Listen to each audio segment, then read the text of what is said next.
I got one for you here from Bob, who says Sanders holds a huge lead over Clinton in New Hampshire.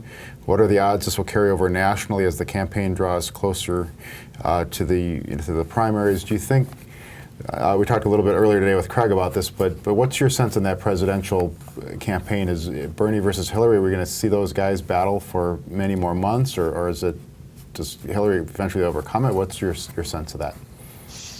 Well, my crystal ball is still pretty cloudy, but obviously the Clinton campaign said recently that they could foresee a long, or at least a somewhat drawn-out fight with Sanders. Clinton has been the favorite in this race for a long time.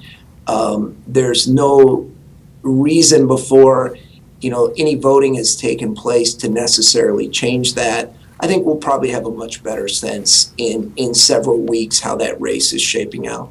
Yeah, well, we've seen some commentary in the last few days of Hillary Clinton's, core supporters prepared to talk more about Bernie Sanders being a socialist. Which, Mary, that's probably, it's a quick word to throw out there that causes people to go, wait a minute, who is Bernie Sanders? That might be a sign of how seriously they're taking him now. That they're basically trying to portray him as like, you might like him in the base, but he's trying to forecast that he wouldn't win the general election, I think is the message there when they start calling him a socialist. Yeah.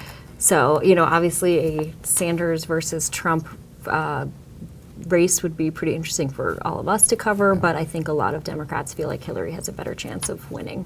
Okay. One reality of any political race is that the more a candidate is taken as a serious contender or someone who might actually win, the more attention that their record gets, the more attention that their proposals get, their personal history gets. So all of those things come into play that, the better Sanders does, the more challenges he faces in terms of the vetting that he gets from the media and from just ordinary voters. So that's always something to take into account.